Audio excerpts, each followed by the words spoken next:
My name is Anne DeSantis. I'm the director for the St. Raymond Nonnatus Foundation for Freedom, Family, and Faith.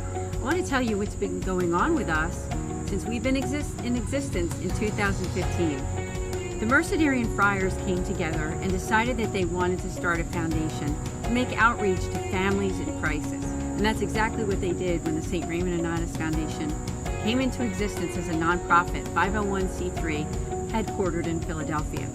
Since that time, I became the director in the beginning of 2018, and we basically have 4 facets to what we do. We offer prayer, priestly consultations, podcasts and videos, and also programs and events.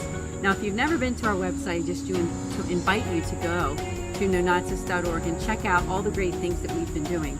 Because since that time, since we've been in existence, we've now helped hundreds of families who are going through really challenging times. And as you all know, we went through a really challenging time in 2020. So I'd just like to invite you to go and check out the great things that we're doing. And there's more to come.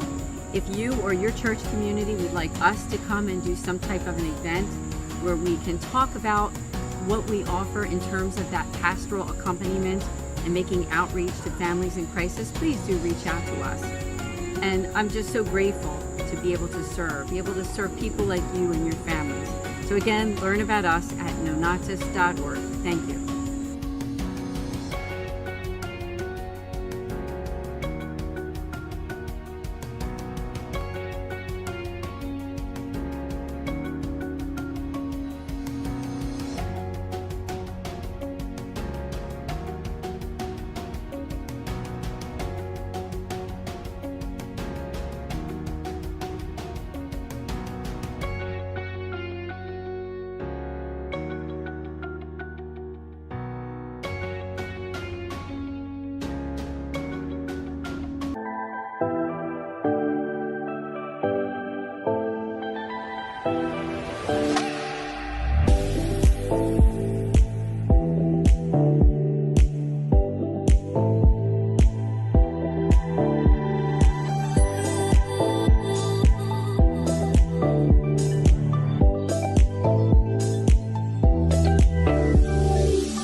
Fiat Ministry Network and Patchwork Heart Ministry present Journeys in Faith.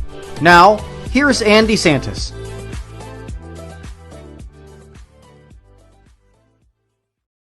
Hello and welcome to Journeys in Faith on Fiat Ministry Network. My name is Anne DeSantis. It's great to be here. And this is our Mercedarian Friars series. And as many of you know, I'm the director for the St. Raymond Nonnatus Foundation for Freedom, Family, and Faith at nonnatus.org. Honored to be a part of that ministry. And the Mercedarian Friars are the ones who founded the nonprofit that I work for. So I'd like to introduce all of you to Father Justin Freeman. He is also on our board for the foundation. So welcome, Father. Thank you so much for joining us on Journeys in Faith. Thank you, Anne. It's good to be here. Yeah, it's good to be here with you too. And as we always do on this show, we start out with, that journey in faith, your journey in faith. I'd love for you to share with our audience a little bit about your own faith journey and how you became a Mercedarian friar. Okay, well, I grew up in Virginia, and I wasn't originally Catholic. I was a Protestant. I belonged to a evangelical denomination called the Church of Christ, and the Church of Christ is is part of the Restoration movement that was founded in the 1820s. It was founded to kind of return Protestantism back to the Bible, back to its original foundation, and so the Church of Christ, emphasizes baptism by immersion, and they believe that it's necessary for salvation. They believe that They believe in the centrality of the of Holy Communion for worship services, it's just part. It's a smaller group. I think there's about 3 million people here, 3 million of them in the United States. But I grew up in that group, and then I converted when I was 16 or 17 to Catholicism, and I was influenced by a good friend of mine who was Catholic. And then after high school, I went to a small state school in Southern Virginia. I spent and then after college, I went to graduate school, and I worked a little bit. And then after graduate school and work, I joined the order in 2004. And I made vows in 2005 and was ordained a priest at the end of 2010. Yeah, you've had quite a faith journey, and we've had other guests before, including even Father Daniel Bowen, who also was a convert. So I just think it's very interesting and wonderful that, you know, here you are with us and as a Mercedarian friar serving in Cleveland, Ohio. And I wondered if you could tell our audience a little bit about the order. Now, every time a priest or one of the members of the order talks about it, there's always something new, right? So even if we've heard it before, anything that you can share. Okay, well, we were founded in Spain, in Barcelona in 1218, and we were founded to help to redeem Christians held captive by the Muslims. During that time, from the year 711 until 1492, the Iberian, Northern Africa and Spain, it was a scene of constant warfare between Christians and Muslims, and Christians would. It was really a battle for the territory and the soul of Spain, and it lasted, as I said, from over 700 years, and the Muslims occupied portions of Spain up until Queen Isabella and King Ferdinand expelled the final vestiges of Muslim power in Spain in 1492. And so what would happen is Christians would be taken captive.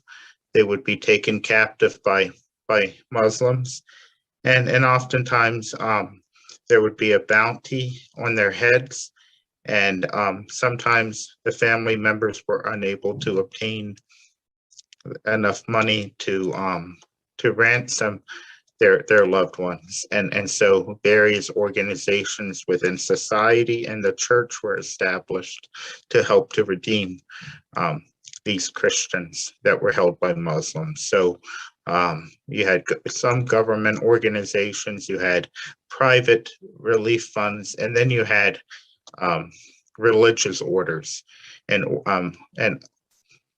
military orders that were founded to help to redeem Christian captives. So the two most famous and currently the two current orders that were founded for this purpose that still remain are the Mercedarians and the Trinitarians. Today we don't physically ransom people, but we ransom them spiritually and educationally. There's so many forms of slavery now that the field is very, very broad. Ignorance is a form of slavery. Poverty can be a form of slavery. False ideologies can be a form of slavery. There are many different forms of slavery present today, and the Mercedarians seek to liberate people who are held captive by the Muslims. Very well said. There's such a history there. And I just want to also draw our audience to check out that website. There's a website for the Mercedarian Order in the United States. It's called orderofmercy.org. I know I've referred to that on other shows, but please do check it out and learn more about this religious order. We are in 4 different sections, or actually 5, right? Different parts of the country right now, which would be Philadelphia, Western New York, Cleveland, Ohio, Columbus, Ohio, and also St. Petersburg area, Florida. And so just, check that out. And you were talking about, Father, the different forms of, as you referred to it as slavery, or maybe we could say even captivities, as we refer to in the order. Could you just expand a little bit more the way that you as a priest help people in that way? Because I know that you do a lot of hospital visits where you are. Maybe you could just talk a little bit about that as well. Well, here in Ohio, we staff 2 we staff 2 parishes, and they're smaller parishes in the inner city of Cleveland, both traditionally Italian. And then we also staff 2 hospitals as chaplaincies.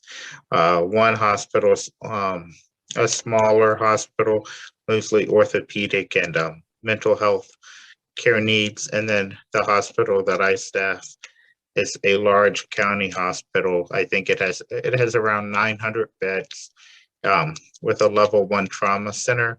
That means that all the serious cases from about maybe 75 to 100 miles away come to this particular hospital because they have the staffing needs, the staffing requirements, and the technology necessary to treat these people.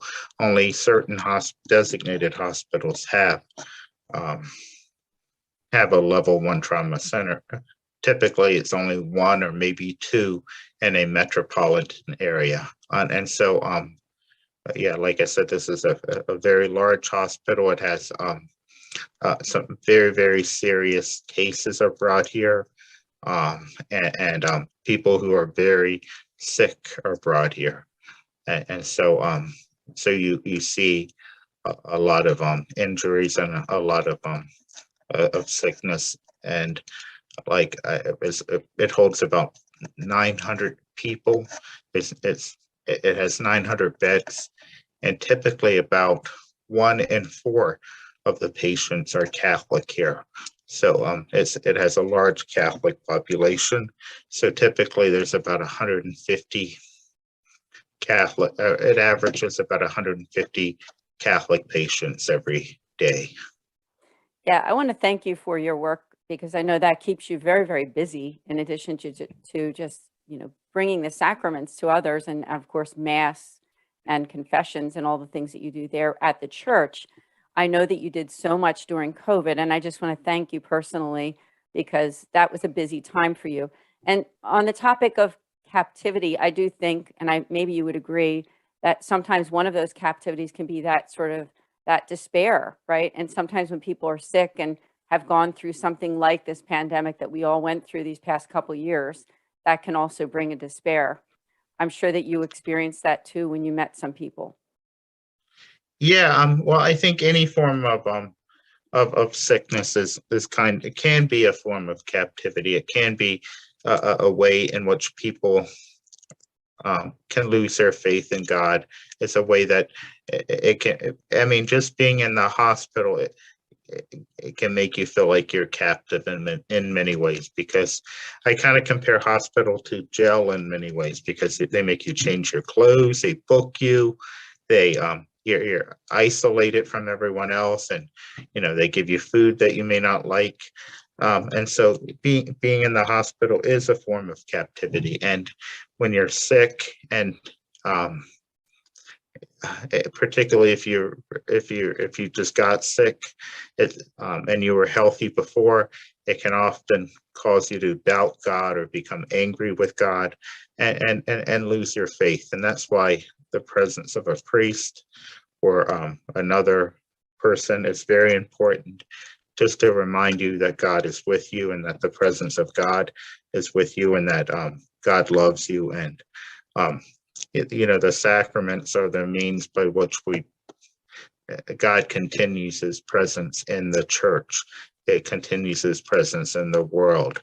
The sacraments continue the work, the ministry of Jesus. So, bringing the sacraments to people, providing spiritual care to people, it's a way in which you continue to Jesus's work, redemptive work. In the constitutions of the order, it talks about how Jesus visited and redeemed Christian captives, and so that's what someone in healthcare ministry does. He visits people, and he visits them physically, just as Jesus did through our incarnation, and he or she tries to bring the presence of Jesus through his presence and the sacraments and prayer. Thank you so much for sharing that. And it's very encouraging to hear, especially when you said it's that bringing that presence of Jesus. And I think as Catholics, that's something that we can all do through being Catholic and through living out our faith in the gospel. And you're doing that in a very special way with bringing the sacraments and visiting people at the hospital. So again, thank you so much, Father. Now, we do have to take a short break. So stay tuned, because when we come back, we're going to talk about the St. Raymond Nonnatus Foundation and learn more about that. And Father will also be giving you some helpful tips as we head into the ending soon, pretty soon, of the Lenten season. So God bless. We'll see you soon.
Welcome back to Journeys in Faith. Thank you so much for joining us here on this Friday evening with Father Justin Freeman, Mercedarian Friar, as we were talking about his faith journey and his vocation as a Mercedarian priest located in Cleveland, Ohio. And he also talked about the work that he does also in the hospital, as he is a chaplain and gets to administer the sacraments to people, when he is there at the hospital. So, Father, thank you so much again for joining us. And I wondered if you can share with us, now you're a board member for the St. Raymond Nonnatus Foundation. You've been with us just for a matter of months, not quite a full year yet, but just to give our audience a little bit of information, although I think some of them know because they have maybe watched this program before, is that we were founded in 2015 by the Mercedarian Friars with the whole idea of bringing that pastoral care, pastoral accompaniment to families in crisis. And so our main 3 tiers of who we help in this ministry are, first, our families in adversities that are facing adversities, and also offering marriage enrichment so that marriages can be strong in the sacrament of holy matrimony. And then thirdly, something that we've been doing from the very beginning is offering pastoral care to Catholics who are affected by divorce, whether that be the couples themselves or the children of divorce. And sometimes if it's even relatives, it can even be brothers or sisters or neighbors who are just concerned about their family members or friends who are going through tough times. So first, I just want to thank you, Father, for being a board member. And now Father also does some of our, what we call pastoral consultations, which are free appointments that you can make either via phone or online call with a priest. And a lot of times it's either Father Justin or one of our other priests, Father Kenneth Breen, who talk to some of these people. But I wondered, Father, if you could just, maybe share with us what your experience is so far. I mean, obviously nothing personal about some of those people, but what is it like to be able to help some of these people that have questions about their faith and maybe some difficulties in family life? Well, it's a great opportunity to be able to minister to people, and you see a variety of different people. It's I would say, in terms of demographics, it's mostly women. Wouldn't you say about 80%? Yes. And then, but you see people from a variety of different age groups, different parts of the country, and they come and they want to maybe perhaps be reintegrated into the church. Maybe they've been away from the faith for a while and they have questions about how to do that, about how to regularize their marital status within the church, or they come to you for just concrete marital advice on how to how to deal with a difficult situation in their marriage. Perhaps it's loneliness or some form of addiction that they are suffering or their spouse is suffering from, or just general light day-to-day difficulties in their marriage. And so it's a wonderful tool. It's a wonderful way just to help people and to bring to them the presence of the church wherever they may be in their journey with God.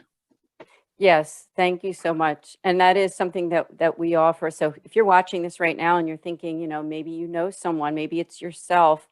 And just to reiterate again that our mission is for those families and individuals who are facing some kind of adversities, which could be anything related to marital, as Father alluded to, relationship issues, something related to pro-life. It could be a job loss, sickness, and it can sometimes be something like depression, anxieties, and other things. We're not licensed counselors or psychologists, but what we do offer is that pastoral care, anything to do with the faith, the Catholic faith. So do check it out. All you need to do is go to nonnatus.org on our website, and we have a priestly consult drop down there. So just make that appointment. We'd be happy to hear from you. And so, Father, thanks so much for sharing on that. Now, here we are in this Lenten season. We're kind of in the middle, maybe toward the end of the Lenten season when this program is being aired. And I wondered if you had some words of advice or wisdom on those three definite, facets of our faith, especially as we are trying to be more prayerful, more giving, like for the almsgiving, and also the sacrifice. So some people might be watching and thinking, I haven't done so well with my Lenten sacrifices, and maybe feeling like they want to give up. I didn't know if you had any words of wisdom for them. Well, yeah, I suspect that many people have difficulty keeping their Lenten observances and their resolutions. And sometimes they become like almost like New Year's resolutions. We try our best to keep them, but sometimes we forget to do so, or we may slip up. And the important thing is not to lose hope in that, and to remember what Lent is all about. It's about drawing closer to God and trying to be a better person. And regardless of what season you're in or how far Lent has gone, we can always, every day, we can say yes to God once again. So even if you haven't done so well on your Lenten journey, or maybe you made a big resolution and you broke it after a couple weeks or forgot about it, that happens sometimes. It's never too late to recommit ourselves to God and to recommit ourselves to living the gospel. That's the most important thing. And every time we go to confession, we renew our dedication to God. Every time we participate in the sacraments, we renew our dedication to God.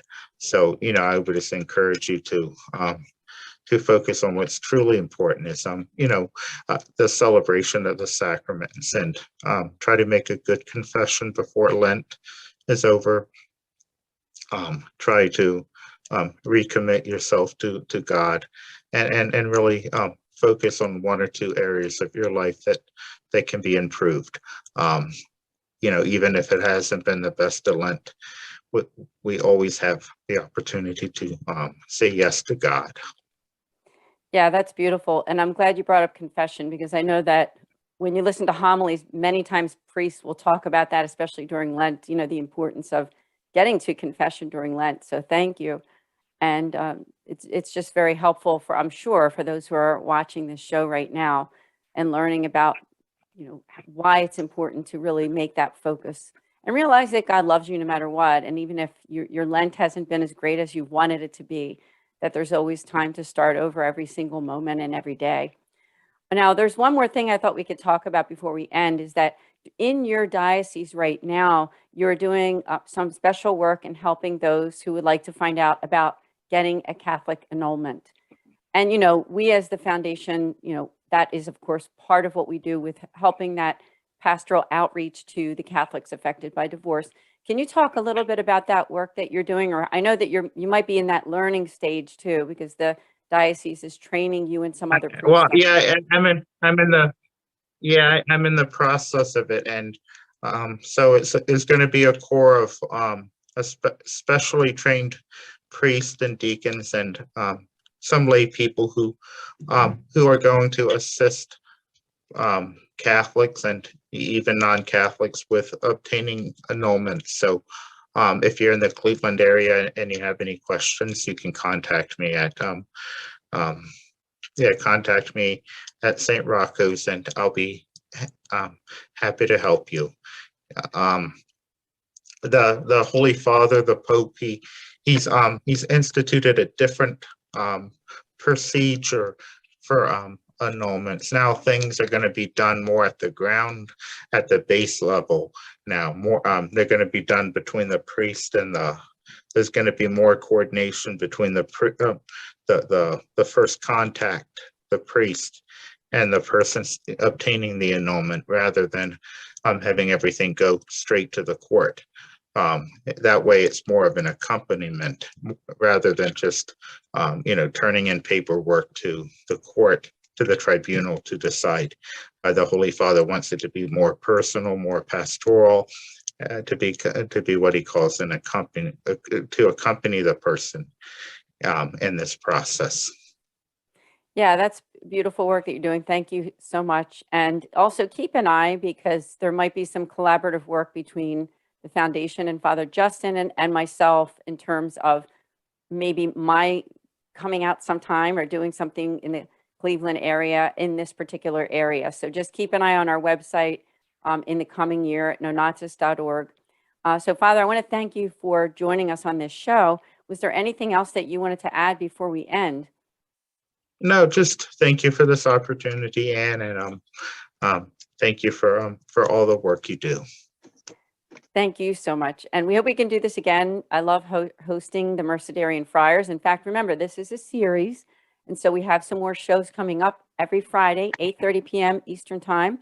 All you need to do is go to Facebook at our Facebook page, St. Raymond Nonnatus Foundation, or Fiat Ministry Network. And it's also on our website too, at nonnatus.org on the live programming page. God bless everyone. We'll see you next week.